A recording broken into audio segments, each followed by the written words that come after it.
The Valeth Nebula was a place where ships came to disappear, and Captain Elena Vance knew this better than most as she stood on the bridge of the UES Carthage, watching the swirling purple and gold gases drift past the viewports like smoke from a dying fire. Ship was old and tired with scars running along its hull from decades of service to the United Earth Systems, and the crew of 47 souls aboard trusted her to get them through this forgotten corner of space where no help would come if things went wrong. Behind the Carthage flew 3 colony supply ships, carrying food and medicine and building materials to a new human settlement on the edge of known space. And these civilians had no weapons and no training, and they depended entirely on the Carthage to keep them safe. Vance was a tall woman with gray streaking through her black hair and eyes that had seen too many friends die in the cold vacuum between stars,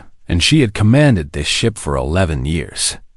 Through battles and storms and moments when death seemed certain, her First Officer Commander David Okonkwo stood beside her, studying the sensor displays with growing concern on his dark face, and he turned to her with words that confirmed what she already suspected. "Captain, we have lost all long-range communications, and the hyperspace beacon is not responding." Vance nodded slowly because she had felt the trap closing around them for the past 3 days as strange sensor ghosts appeared and disappeared at the edge of their detection range, and now the hunters had finally made their move in the shadows of the nebula. 6 ships powered up their engines and began to move toward the human convoy, and these were Krethvani raiders with hulls painted black and weapons that glowed with hungry red light. The Krethvani were a reptilian species with scales like armor and teeth like knives, and they had built their civilization on raiding and slavery and war, and to them the galaxy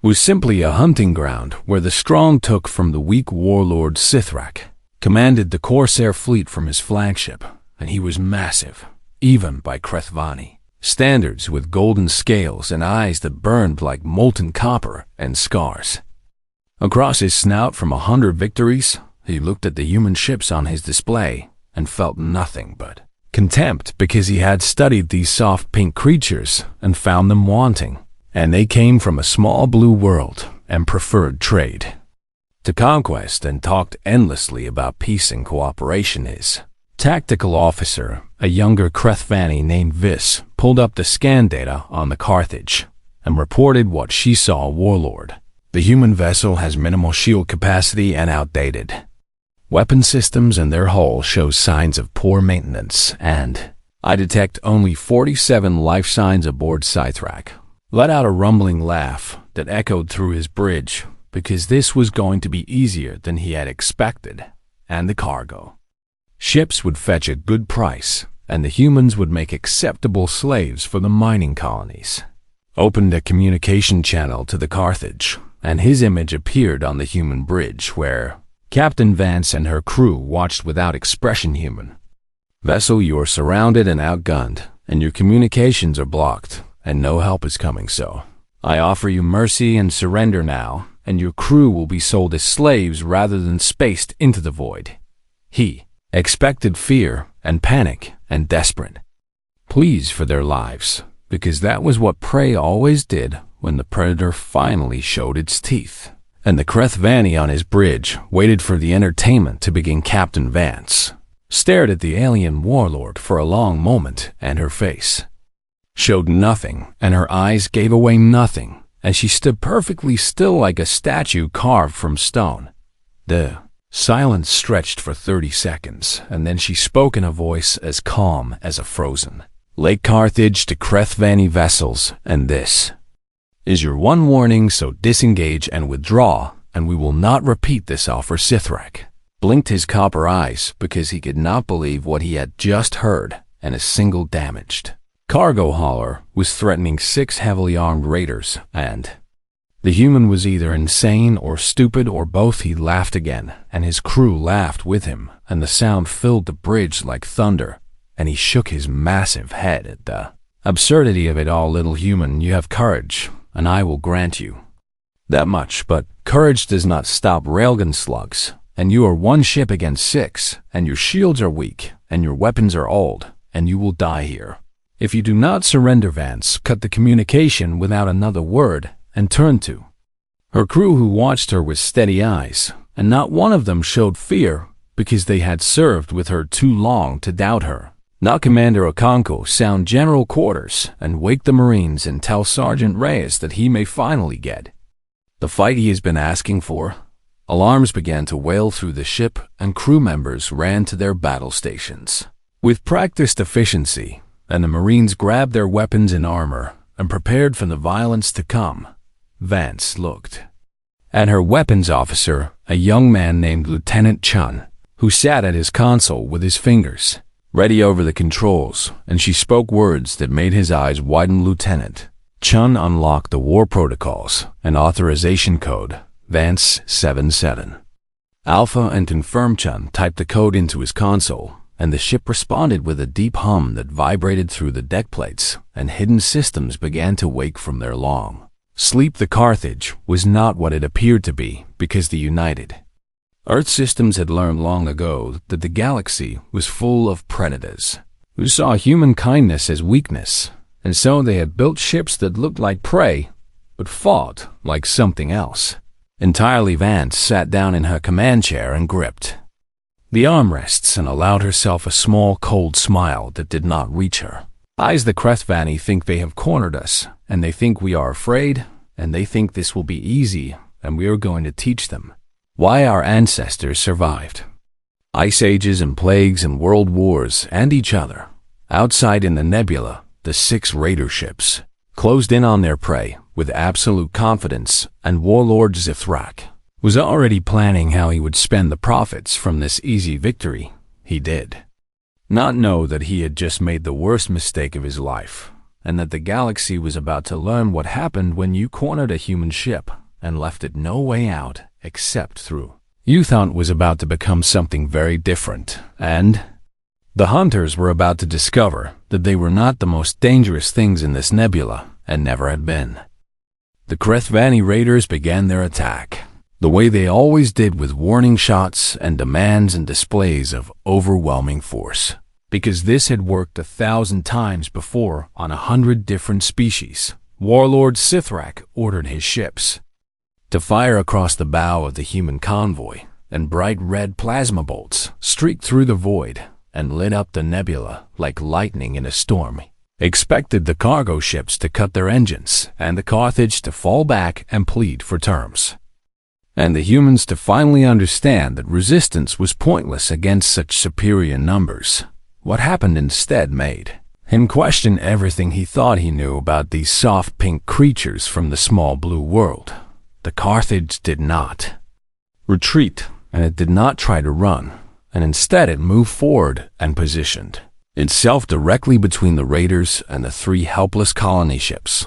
Like a shield made of metal and determination, Cytrak tilted his massive head in confusion, because this made no tactical sense, and one ship could not defend against 6, and the humans were throwing their lives away for nothing. On the bridge of the Carthage, Captain Vance watched the enemy formation with cold, calculating eyes, and she had fought pirates before, and she knew how they thought, and she understood that overconfidence was a weapon she could use against them. Commander Okonkwo reported that the raiders were closing the boarding range, and Vance nodded, because this was exactly what she wanted, and she needed them close for what came next. Chief Gunnery Officer Morrison was a grizzled veteran with white hair and hands scarred from decades of working with weapons, and he sat at his station waiting for the order that would change everything. Captain, they are at optimal range, and all systems are ready. Vance took a breath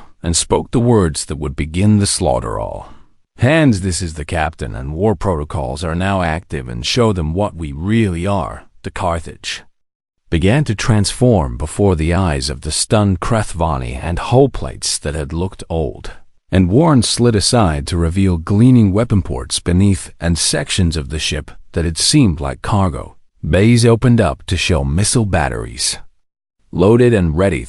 Damage on the hull was paint, and the weak shields were a lie, and the outdated weapons had never existed, and everything about the Carthage had been designed to make.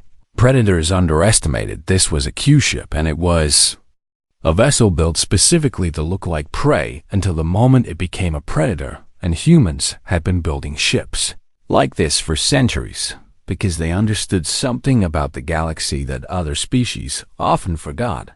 The galaxy was full of hunters, and sometimes the best way to kill a hunter was to let it think it had already won, for Sithrak could give orders to adjust his formation. The Carthage opened fire with everything it had, and railgun slugs, traveling at a fraction of the speed of light, tore through the Lid Raider and ripped its engine section apart in a spray of metal and fire missile. Pods that had been hidden behind false hull panels emptied their payloads into a second ship, and the warheads punched through shields and armor and detonated inside the reactor core, and the Raider vanished in a white flash that lit up to Nebuline. 90 seconds. 2 of the 6 Krethvani vessels were gone, and their crews were dead, and their wreckage was already spreading. Into the void, Sithrak stared at his tactical display with copper eyes that had gone wide with shock, and his mind struggled to process what had just happened, because this was not possible, and Prey did not fight back like this. Warlord, his first officer, shouted across the bridge, "We have lost the Vengeance and the Claw, and the human ship is not a cargo hauler, and we have been deceived." The Carthage chief Morrison worked his firing solutions with the calm efficiency of a man who had done this many times before, and beside him, a young ensign named Torres watched with amazement. "Chief, how did they not see through our disguise?" Morrison smiled without looking up from his console, because he had been waiting years for someone to ask this question. Because the galaxy thinks humans are soft, and they think we prefer peace because we are weak, and they think our kindness means we cannot be cruel, and they forget where we came from. He fired another railgun burst and watched it strike a third raider and tear a hole through its hull before continuing. "Earth did not make us kind, young one, and Earth made us survivors, and our world was covered in predators that wanted to eat us, and we killed them all, and we hunted the hunters until there was nothing left that could threaten us, and then we looked up at the stars and came out here." Torres watched the battle unfold on his screen and began to understand what the chief was telling him, because humans had not become the dominant species on their planet by being gentle, and they had clawed their way to the top of the food chain through blood and fire and stubborn refusal to die. Sithrak rallied his remaining 4 ships and ordered them to attack the Carthage simultaneously, because surely overwhelming force would work against this single vessel that had already taken damage. The raiders converged from 4 directions and poured fire into the human ship, and plasma bolts and missiles hammered its shields, and the Carthage shuddered under the assault, but it did not stop fighting, and it did not try to escape, and it kept firing its weapons even as damage reports flooded the bridge. Captain Vance gripped her chair as the ship rocked from another impact, and a console exploded behind her, showering sparks across the deck, and she could feel her ship bleeding, but she did not flinch. "Return.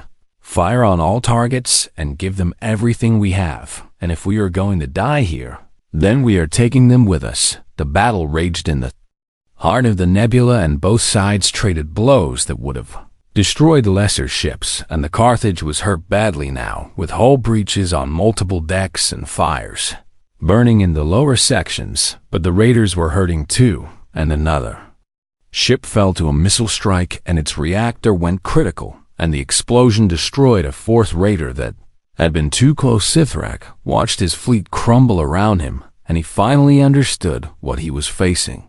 And this was not a cargo hauler that had gotten lucky, and this was a warship crewed by warriors who had been waiting for exactly this moment.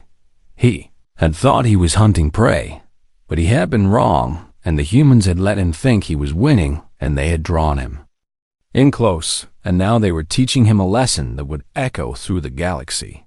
The hunter had become the hunted, and the beast he had cornered was awake and angry, and it was not going to stop until one of them was dead. The 4 remaining Krethvani raiders attacked the Carthage with desperate fury and their weapons hammered.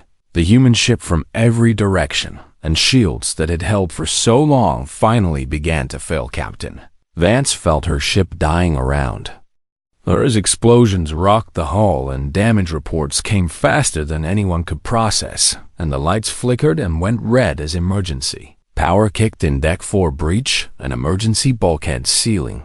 Deck 7 breach and casualties reported. Fire. In Engineering Section 312, crew members died in the first coordinated volley, and their names would be added to the memorial wall if any of them survived this day, and Vance felt each loss like a knife in her heart, but she did not let it show. The Carthage was burning and bleeding, but it was still fighting, and its weapons still fired, and its crew still worked their stations, because that was what humans did when everything seemed hopeless. In the corridors of the ship damage control, teams rushed to seal breaches and contain fires, and they worked with tools in one hand and weapons in the other, because they knew what was coming next. Warlord Sithrak had realized that he could not destroy the Carthage from a distance, and so he ordered his warriors to board the human vessel and take it by force, and 50 Krethvani soldiers loaded into boarding pods and launched toward the wounded ship. The pods punched through the weakened hull of the Carthage and crashed into the corridors, and the armored warriors poured out with weapons raised and teeth bared, and they expected to find terrified civilians cowering in fear. What they found instead was Sergeant Tomas Reyes and his 23 Marines waiting for them in full combat, armor with rifles aimed and faces hard as iron. Welcome aboard the Carthage, Reyes said with a smile that showed no warmth, and I hope you enjoy your stay. The corridor erupted in violence, and railgun rounds and plasma bolts filled the air, and Krethvani warriors fell screaming as the human Marines cut them down with brutal efficiency. The boarding party had expected easy prey, but human warships were designed for exactly this kind of fighting, and the corridors were narrow with choke points every few meters, and automated turrets dropped from the ceiling to add their fire to the slaughter. Blast doors slammed shut behind groups of Krethvani, cutting them off from retreat, and then the atmosphere vented from those sections, and the warriors died gasping in the vacuum while the Marines watched through reinforced windows. A young Krethvani warrior named Vis had survived the initial ambush, and she crouched behind a bulkhead, trying to understand what was happening, because this was not how prey was supposed to fight. She activated her communicator and transmitted back to Warlord Sithrak with terror in her voice. They fight like nest defenders, and they do not retreat, and even their wounded keep shooting, and I have seen 3 of them take fatal wounds and keep fighting until their bodies stopped working. And what are these creatures? Sithrak heard her words and felt something cold crawl down his spine, because he had never heard fear like that from one of his warriors, and the humans were doing something to his soldiers that he could not understand. On Deck 5, a human engineer named Park had been shot through the shoulder, and she was bleeding badly, but she had sealed herself in a maintenance corridor with 2 Krethvani warriors, and they thought they had cornered easy prey. She killed them both with a welding torch and a pipe wrench, and then she bandaged her wound with electrical tape and crawled back to her station in engineering, because the ship needed her and she would not let her crewmates down. This was what the Krethvani could not understand about humans, and it was not that they were stronger or faster or better armed, because they were not, and the reptilian warriors outweighed them and had natural armor and claws that could tear through metal.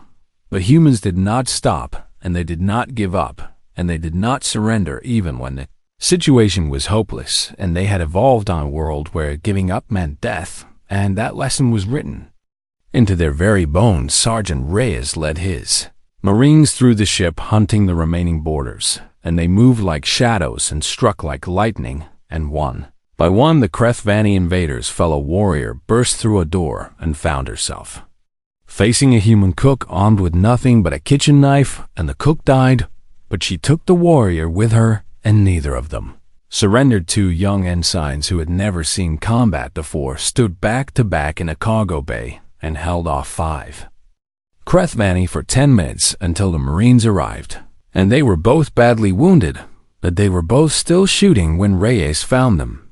The boarding action that was supposed to end the battle turned into a nightmare for the Crethvanians.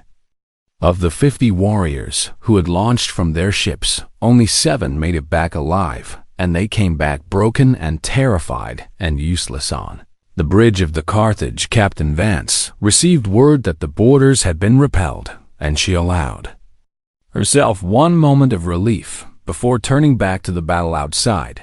The ship was dying, and she knew it, and they had lost too many systems and too many people, and the hull was more whole than metal now, and the reactors were running on emergency power, but they were still here and they were still fighting, and she looked at her crew and saw no fear in their eyes and only determination and trust. Chief Morrison Vance said through cracked lips, "How many enemies remain?" 3 raiders, Captain, and our main railgun is still operational.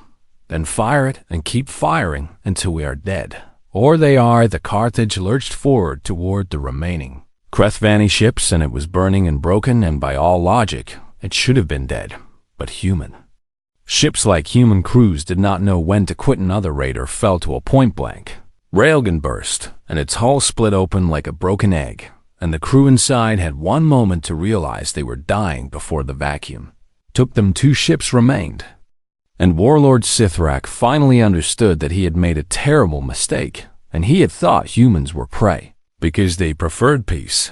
But he knew now that they preferred peace because they knew what they were capable of in war. He ordered retreat, but the Carthage was already moving to cut off his escape, and Captain Vance appeared on his screen one more time with blood running down her face from a head wound and her eyes burning with cold fire. "You wanted to hunt humans, Warlord, and now you understand, and we do not get cornered, and we let you think you have won, and then we teach you why our ancestors survived everything the universe threw at them." She leaned forward, and her voice dropped to a whisper that somehow carried more threat than any shout. "We are not prey, and we never were, and you woke something today that should have been left sleeping, and now you will learn what happens when a beast stops running and starts fighting back."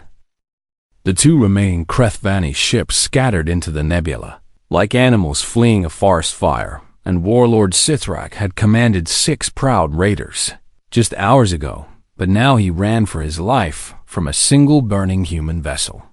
The Carthage should have been dead, and by every law of physics and warfare, it should have been a drifting wreck filled with corpses, and its hull was torn open in a dozen places, and fires burned through multiple decks, and half its systems were offline, but it was still moving, and it was still chasing, and Captain Vance stood on her shattered bridge and refused to let her ship die until the job was done. Sithrak looked at his tactical display and watched the human ship pursue him through the swirling gases of the nebula, and he felt something he had not experienced since he was a hatchling hiding from predators in the swamps of his homeworld. Fear, and true deep prey fear, and the ancient instinct that told him something bigger and more dangerous was hunting him and would not stop until he was dead. His first officer, Krethva, commanded the other surviving ship, and she was younger and more ambitious,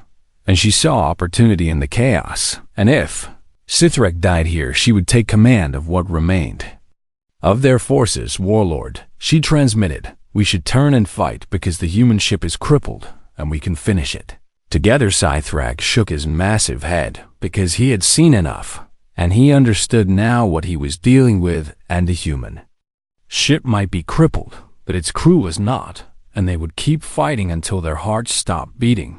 "No, we run, and we warn others, and the galaxy must know what these creatures really are." But Krethva was not listening, and she had her own plans, and she would deal with Sithrak later after she had claimed the glory of destroying the infamous human ship. In the engine room of the Carthage chief engineer, Park worked with one arm because the other was bandaged and useless, and she had lost 3 of her team in the fighting, but the survivors kept working because the ship needed power. Lieutenant Chun appeared on her console screen, and his young face was streaked with sweat and grime, and he spoke with desperate hope.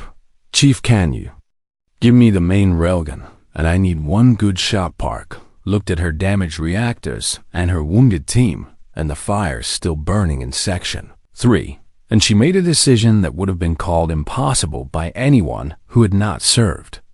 With human engineers, she began rerouting power from life support on the empty decks, and from the artificial gravity, and from every non-essential system on the ship, and she pulled energy from places that should not have had energy to give you. Will have your shot, Lieutenant, and make it count, because I can only do this once. The main railgun hummed to life, and Lieutenant Chun aligned it with trembling hands, and he was 23 years old, and he had never killed anyone before today, and now he had killed more than he could count. The fleeing Krethvani raider appeared in his targeting scope, and he squeezed the trigger, and the railgun fired one perfect shot that crossed the void in an instant and punched through the reactor core of the enemy ship. The raider exploded in a ball of white fire, and the shockwave rippled through the nebula, and another crew of pirates died, never understanding how a single wounded ship had destroyed them. Captain Vance allowed herself one moment to breathe, and then she turned her attention to Warlord Sithrek, who had stopped running and turned his flagship to face them. He is coming about, Commander Okonkwo reported with surprise in his voice.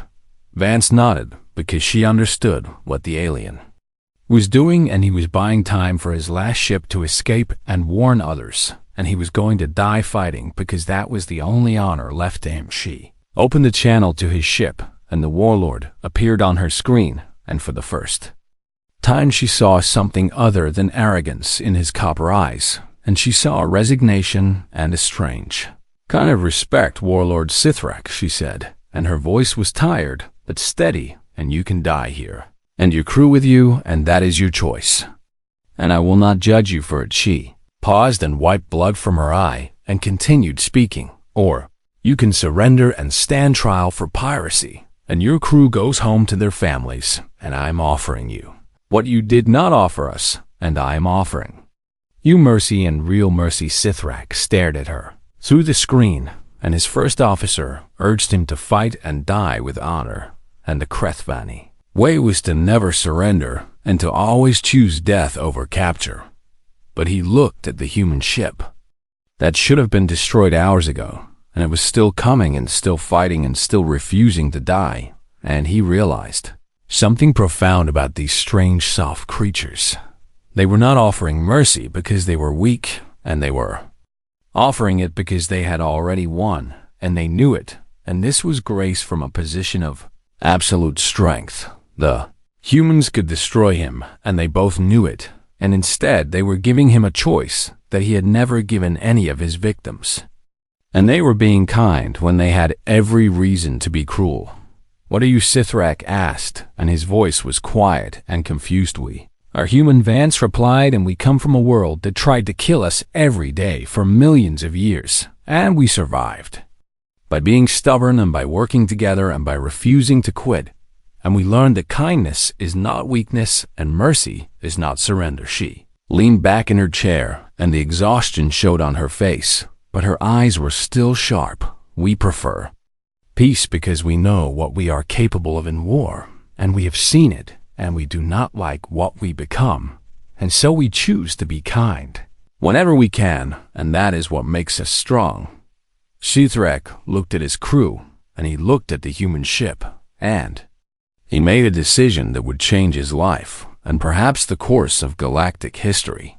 He powered down his weapons and raised his shields in the universal signal of surrender, and his first officer stared at him with disbelief, but said nothing. Krethava watched from her fleeing ship as her warlord surrendered, and rage burned in her heart, because this was weakness, and this was shameful, and she would not let the human ship survive to spread this story. She turned her raider around and accelerated toward the crippled Carthage with all weapons charging, and she would destroy the humans and kill Sithrak and take command herself, and she would be the hero who avenged the fallen.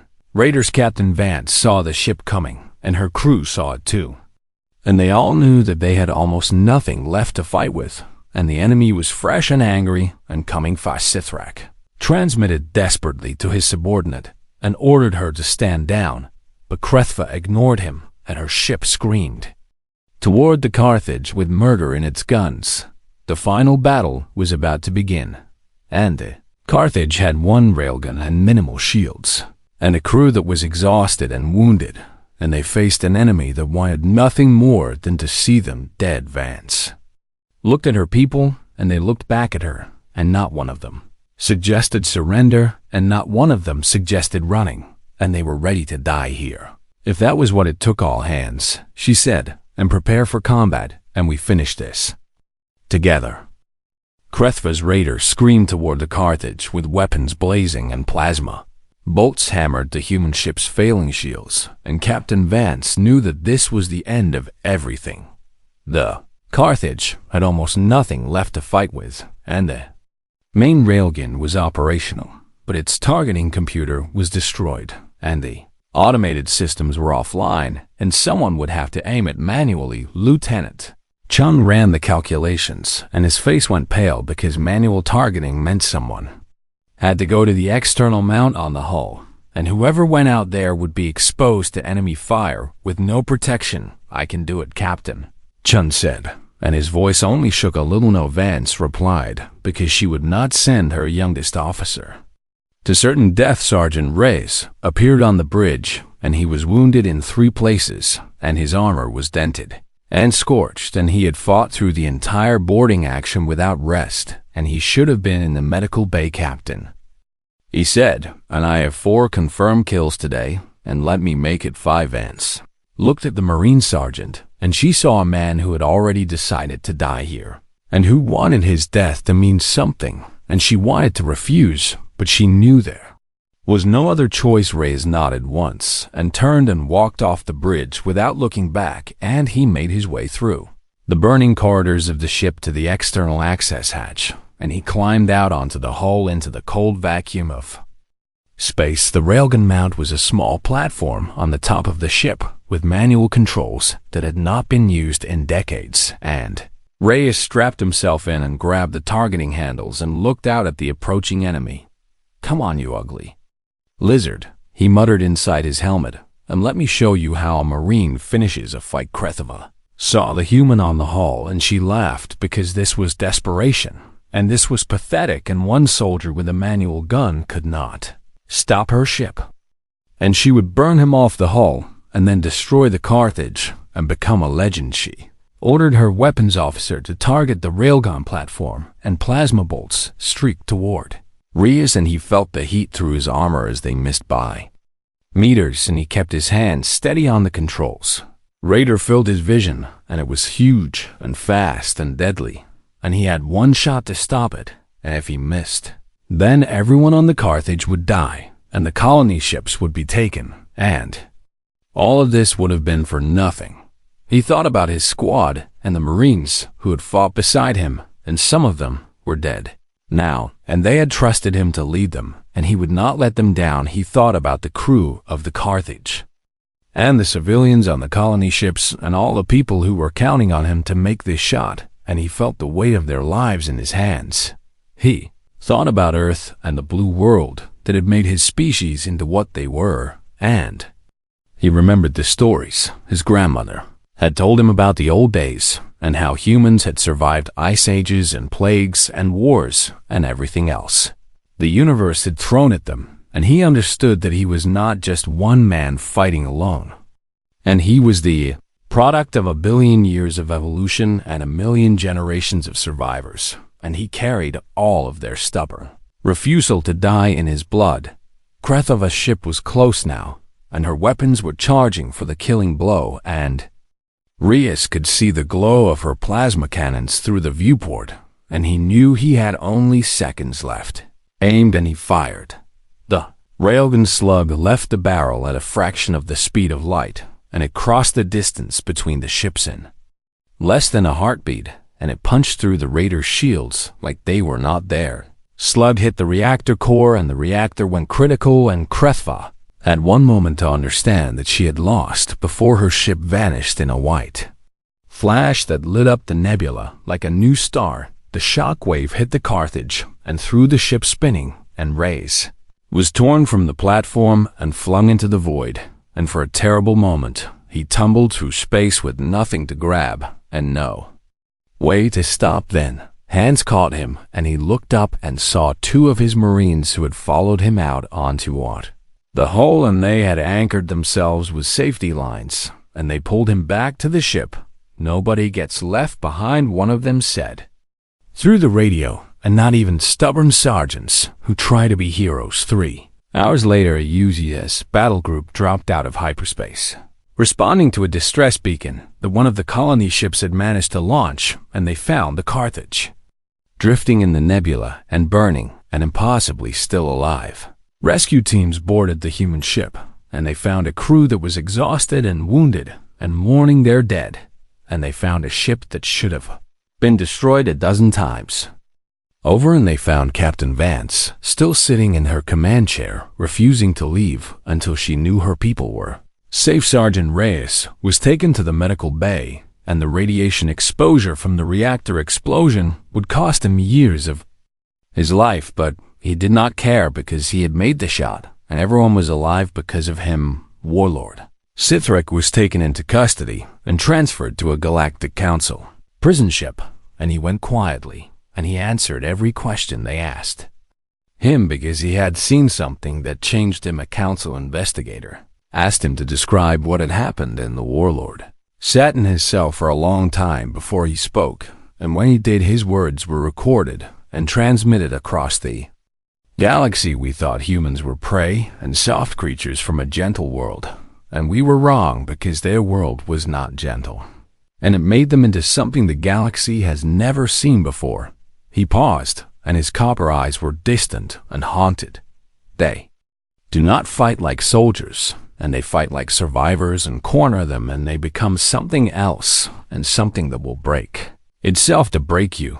And we did not attack a ship, and we woke a beast that has been sleeping since it crawled out of whatever hell." Forge died, shook his head slowly. "I do not know what humans are, but I know this, and the galaxy should be grateful they prefer peace, because I have seen what happens when they choose war. The Battle of Valith Nebula became required study at every naval academy in known space, and cadets learned how a single wounded ship had destroyed 6 raiders, and how a crew that should have died had refused to stop fighting.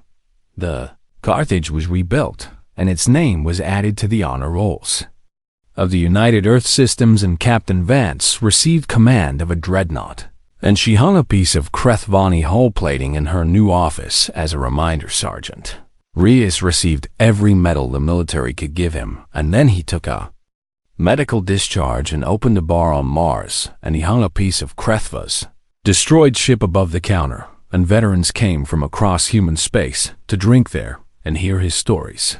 Years later, a young alien cadet studying the battle asked his human instructor why the Carthage had not run when it was outgunned and outmatched, and surely escape would have been the logical choice. The instructor was an old woman with scars on her hands and gray in her hair, as she smiled at the question, because she had been asked it many times before.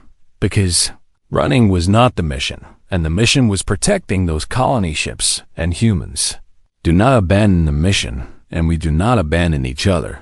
She pulled up a hologram of the Carthage, burning and broken and still firing its weapons and still moving toward the enemy. "That is the thing about us, and we are not the strongest species, or the fastest, or the smartest.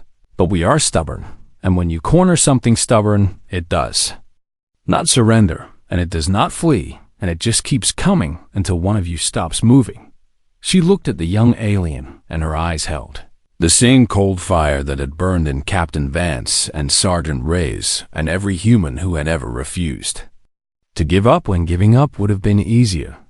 The galaxy calls us soft because we prefer peace, but they forget why we prefer peace, and we know what we become when we choose war, and we have seen the beast that lives inside us, and we keep it Sleeping because we fear it too, she turned off the hologram and her voice dropped to a whisper. But when someone threatens our people, and when they corner us and leave us no choice, then we let the beast wake up, and we let it do what it does best.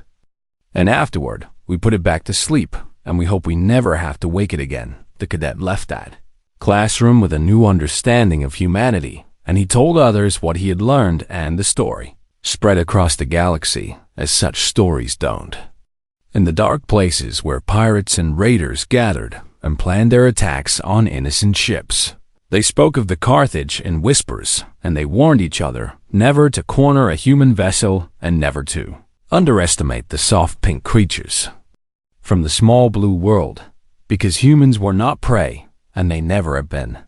And the galaxy was finally beginning to understand. What happened when you woke the beast that slept inside them? It fought back, and it did not stop, and it did not surrender. And it just kept coming until the fight was over, and one way or another, it always won.